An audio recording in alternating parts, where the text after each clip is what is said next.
शांति ओम शांति ओम शांति ओम शांति ओम शांति। ओम शांति। 3-2-25 प्रातः मुरली ओम शांति बाप दादा मधुबन। बाबा कहले मिठे बच्चे आत्मा रूपक ज्योति रे ज्ञान जोगर घीओ ढाल तेबे आत्मज्योति सर्वदा जाग्रत रहिबो। ता सहित ज्ञान एवं जोगर प्रभेद को भल भाव बुझाकू हेबो। प्रश्न बाबांकर कार्य प्रेरणा द्वारा चली पारिबो नाही तांकु एठाकू आसीबाकू ही पड़िबो काहींकी। उत्तर काहींकी ना मनुष्य मानकर बुद्धि बिल्कुल तम प्रधान हो जाइछि। तम प्रधान बुद्धि प्रेरणा को ग्रहण करि पारिबो नाही। बाबा एठाकू आसुछंती बोली तो कहा जाउछि छोड़ भी दे आकाश सिंहासन अर्थात आकाश सिंहासन छाड़ी आस। गीत छोड़ भी दे आकाश सिंहासन।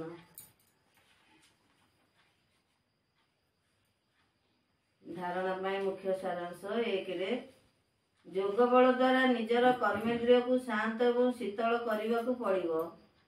फुल पास हेबा पई यथार्थ रूप रे बाबा को जोग करी पवित्र हेबाकू पड़िबो।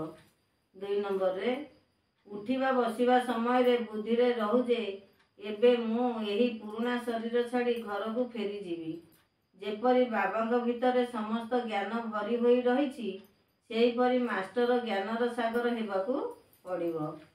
वरदान जुगल स्वरूपर स्मृति द्वारा श्रेष्ठ स्थिति रूपी आसन उपर स्थित रहुथिबा सदा संपन्न आत्मा हुआ।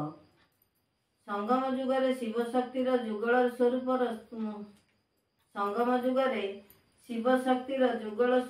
स्मृति रे रहिबा द्वारा सबु प्रकारर असंभव कार्य संभव होइथाए। यह ही सर्वश्रेष्ठ स्वरूप अटे।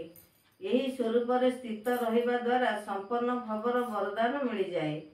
बापदादा मध्य सबु पिला को सर्वदा सुखदायी स्थितिर आसन देउछंती। जदि सदा सर्वदा यही आसन उपर स्थित होई जीवो तेबे अतीन्द्रिय सुख रे झुलना रे झुलिबाकू लागिबो। सेथिबाई केवल विस्मृतिर संस्कार को समाप्त करि दियो।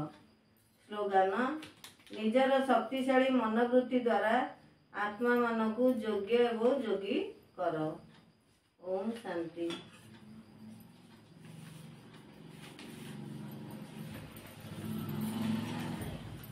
अव्यक्त इशारा निज शक्तिशाली मनुष्य द्वारा सकाश देवार सेवा कर।